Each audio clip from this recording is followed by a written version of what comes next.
जय श्री राधे कृष्णा। हेलो दोस्तों, आपका स्वागत है आपके आध्यात्मिक चैनल शिव भक्ति चैनल 232 में।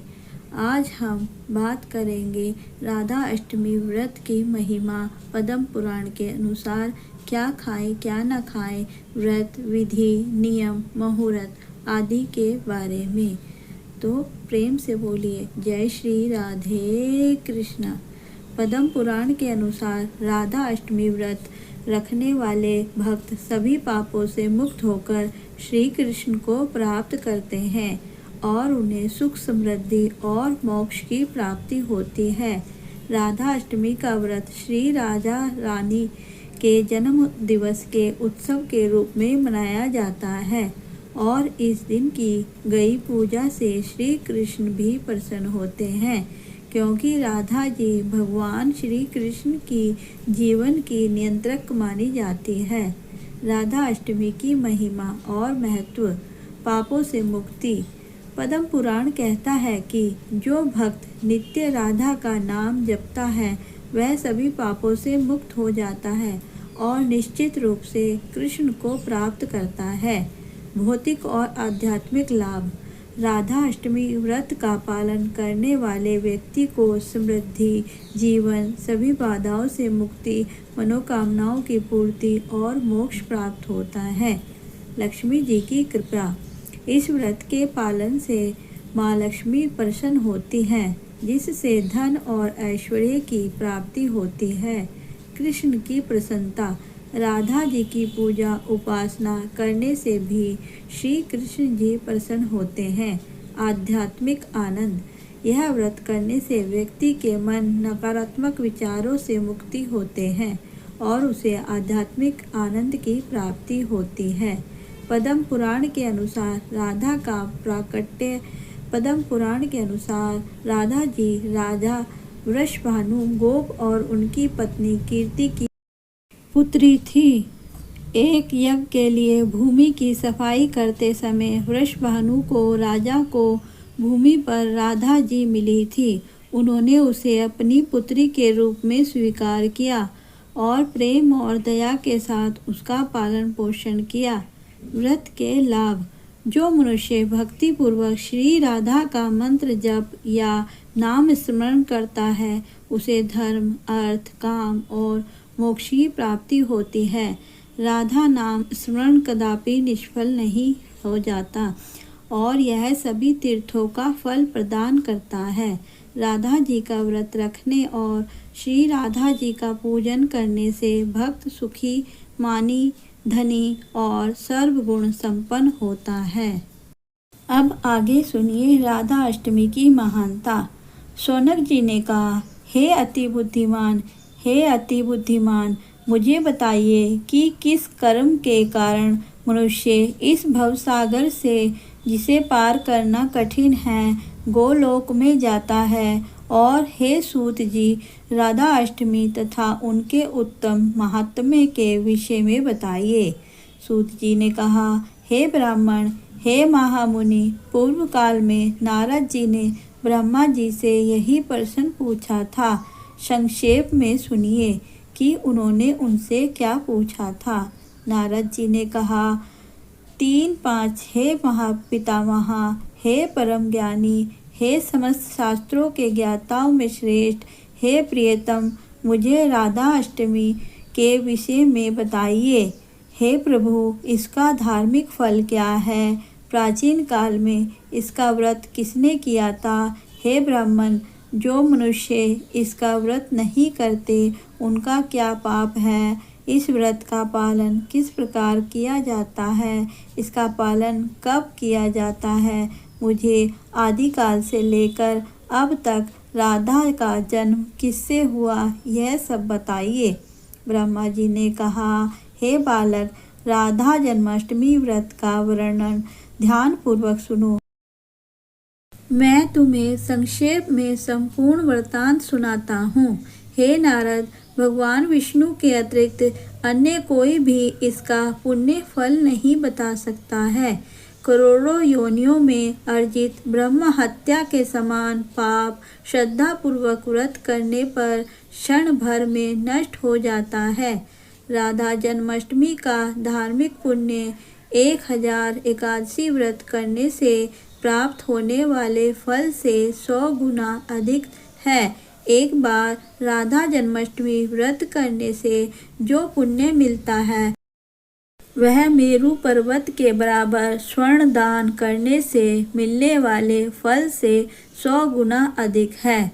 लोग राधाष्टमी से वह फल प्राप्त करते हैं जो 1000 कुमारियों का विवाह करने से प्राप्त होता है। मनुष्य को श्री कृष्ण की प्रियतमा अर्थात राधाष्टमी का वह फल प्राप्त होता है जो उसे गंगा आदि तीर्थों में स्नान करने से प्राप्त होता है। जो पापी भी इस व्रत को भोग पूर्वक या श्रद्धा पूर्वक करता है वह अपने 1 करोड़ परिवारजनों सहित भगवान विष्णु के स्वर्ग में आ जाता है। हे बालक, कर्तयुग में पूर्व काल में एक उत्तम अत्यंत सुंदर स्त्री थी जिसकी कमर सुंदर अर्थात पतली थी, जिसकी आंखें हिरनी के समान थी, जिसका रूप सुंदर था, जिसके केश सुंदर थे तथा जिसके कर्ण सुंदर थे, जिसका नाम लीलावती था। उसने बड़े घोर पाप किए थे। एक बार वह धन की लालसा से अपने नगर से निकलकर दूसरे नगर में गई। वहाँ एक सुंदर मंदिर में उसने अनेक बुद्धिमान व्यक्तियों को राधाष्टमी व्रत का पालन करते देखा। वे लोग राधा की उत्तम प्रतिमा की चंदन, पुष्प, धूप, दीप, वस्त्र और नाना प्रकार के फलों से भक्तिपूर्वक पूजा कर रहे थे। कुछ लोग गाना गा रहे थे, कुछ लोग नाच रहे थे, उत्तम स्थिति का पाठ कर रहे थे, कुछ लोग आनंद पूर्वक वीणा बजा रहे थे और ढोल बजा रहे थे। उन्हें इस प्रकार देखकर वह कौतूहलवश उनके पास गई और उनसे विनम्रता पूर्वक पूछा, हे धर्मात्माओं, तुम आनंदित होकर क्या कर रहे हो? हे पुण्यात्मा, मुझे बताओ, मैं विनम्रता पूर्वक सुन रहा हूँ। व्रत के पालन में तत्पर तथा दूसरों का उपकार करने में रुचि रखने वाले वे भक्तजन बोलने लगे। राधा व्रत रखने वालों ने कहा, आज वह अष्टमी तिथि आ गई है जिस दिन अर्थात शुक्ल पक्ष की अष्टमी तिथि राधा का जन्म हुआ था। हम इसे ध्यान पूर्वक कर रहे हैं। यह अष्टमी व्रत जो इस प्रकार किया जाता है वह मनुष्यों के पापों को शीघ्र ही नष्ट कर देता है, जैसे गोहत्या, चोरी, ब्राह्मण हत्या, पर स्त्री हरण, गुरु की सैया अर्थात पत्नी का अपमान आदि पाप।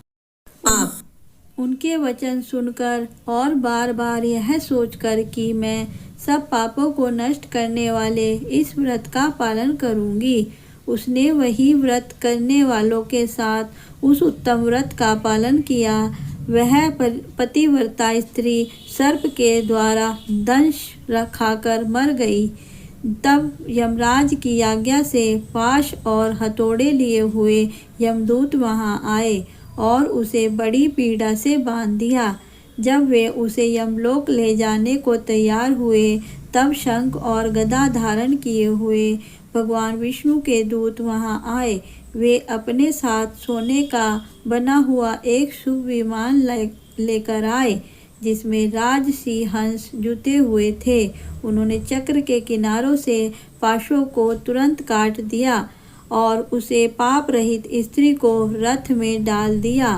वे उसे विष्णु के मनोहर नगर गोलोक में ले गए, जहाँ व्रत की अनुकूलता के कारण वह कृष्ण और राधा के साथ रहने लगी। हे प्रिय, जो मूर्ख होकर राधा अष्टमी व्रत का पालन नहीं करता उनके लिए सैकड़ों करोड़ों कल्पों तक भी नरक में मुक्ति नहीं मिलती। जो स्त्री भी इस व्रत को नहीं करती उसे भी नरक से मुक्ति नहीं मिलती है। जो राधा और विष्णु को प्रसन्न करता है, जो सभी पापों को नाश करता है, वे अंत में यम के पुर में जाती हैं और लंबे समय तक नरक में गिरती हैं। यदि संयोग से उन्हें पृथ्वी पर जन्म मिलता है तो वे निश्चित रूप से विधवा हो जाती हैं। वे बालक एक बार यह पृथ्वी दुष्टों के समूहों के से त्रस्त हो गई थी।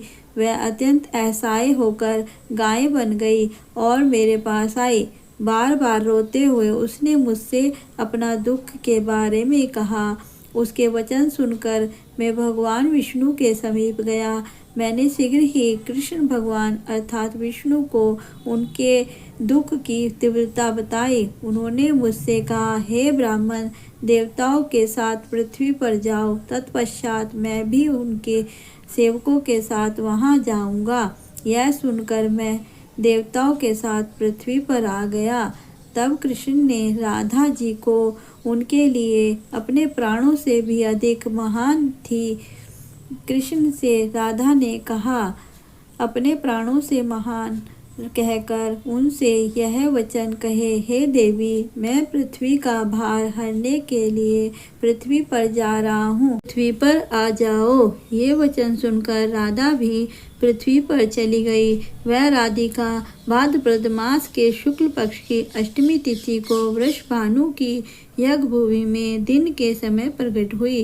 यज्ञ के लिए शुद्ध होने पर वह दिव्य रूप धारण करके वहां प्रकट हुई। राजा प्रसन्न होकर उसे अपने घर ले आए और अपनी रानी को सौंप दिया। रानी ने भी उसका पालन पोषण किया। इस प्रकार हे बालक, जो बातें मैंने तुमसे कही हैं उन्हें गुप्त रखना, सावधानी पूर्वक गुप्त रखना। सूत जी ने कहा, जो मनुष्य भक्ति पूर्वक इस व्रत को सुनता है वह चारों पुरुषार्थों का फल देने वाला है। वह समस्त पापों से मुक्त होकर अंत में भगवान विष्णु के घर जाता है। तो प्रेम से बोलो, जय श्री राधे कृष्णा। व्रत के नियम। नंबर 1, व्रत करने वाले को प्रातः स्नान करके संकल्प लेना चाहिए। नंबर 2, इस दिन निराहार व्रत रखने की परंपरा है, परंतु स्वास्थ्य अनुसार फलाहार भी कर सकते हैं। नंबर 3, दिन भर संयम, जप, कीर्तन और कथा श्रवण करना चाहिए। नंबर 4, व्रती को असत्य, क्रोध, अपवित्र वस्तुओं से दूर रहना चाहिए। नंबर 5, रात्रि में जागरण और भजन कीर्तन करना श्रेष्ठ माना जाता है।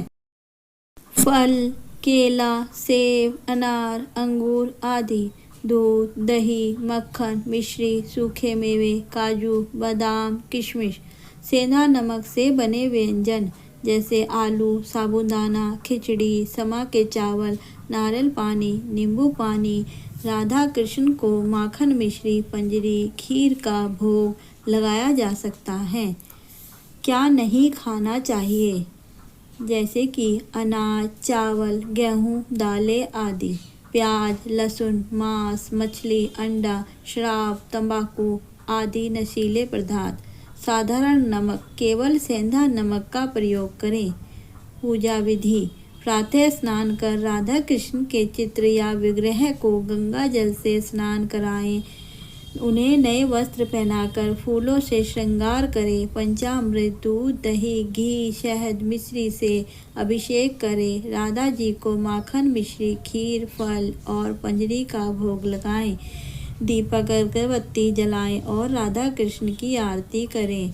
ओम वृषभानुज्य विद्महे कृष्ण प्रियाय धीमहि तन्नो राधा प्रचोदयात्। राधा गायत्री मंत्र का जाप करें। कथा पाठ, भजन कीर्तन के साथ दिन भर भक्ति करें। व्रत का समापन अर्थात पारण। व्रत का पारण अगले दिन द्वितीया तिथि या निर्धारित समय पर किया जाता है। सामान्यतः व्रती दूसरे दिन प्रातः सूर्य उदय के बाद पूजा अर्चना करके व्रत खोलता है। पहले राधा कृष्ण को भोग अर्पण करें, ब्राह्मण या कन्या को भोजन कराएं और फिर स्वयं भोजन करें। कई जगहों पर दोपहर 12 बजे तक भी व्रत किया जाता है, क्योंकि राधा जी का जन्म मध्याह्न काल में हुआ था। इस महिमा का सार। राधा अष्टमी व्रत में निराहार या फलाहार रहना चाहिए। सेंधा नमक, फल, दूध, मक्खन, मिश्री और व्रत अनाज साबूदाना समा चावल ही सेवन करें। पूजा का सर्वोत्तम समय 31 अगस्त 2025 दोपहर 11 बजे से 5 मिनट से 1:38 तक है। राधा कृष्ण का भजन कीर्तन और नाम स्मरण इस दिन का मुख्य नियम है। बोलो राधे राधे। हे भक्तजनों, पद्म पुराण का यह संदेश हमें याद दिलाता है कि राधा केवल कृष्ण की प्रेयसी नहीं बल्कि स्वयं भक्ति का परम रूप है। जिनके मुख से राधा का नाम निकलता है उनके जीवन से अज्ञान, पाप और दुख दूर हो जाते हैं। तो आओ हम सब मिलकर पुकारें, जय श्री राधे राधे, जय श्री राधे राधे कृष्णा, जय श्री राधे राधे। आइए अब बात करते हैं व्रत की तिथि और पूजन मुहूर्त 2025। तिथि प्रारंभ 30 अगस्त 2025 रात 10:46 से। तिथि समाप्ति 1 सितंबर 2025 रात 12:57 तक। मुख्य पूजन दिन 31 अगस्त रविवार 2025। शुभ पूजन मुहूर्त 11:05 AM से 1:38 PM। मध्याह्न काल राधा रानी का जन्म समय। गाइस, आपको मेरी यह वीडियो कैसी लगी कमेंट्स बॉक्स में राधे कृष्णा ज़रूर लिखें। लाइक एंड सब्सक्राइब करें। बेल आइकन के बटन को दबाएं ताकि आपको आने वाली वीडियो का नोटिफिकेशन मिलता रहे। डिस्क्रिप्शन बॉक्स में अन्य वीडियो का लिंक दिया गया है, वहां आप देख सकते हैं। जय श्री राधे राधे। वीडियो को अंत तक बने रहने के लिए बहुत बहुत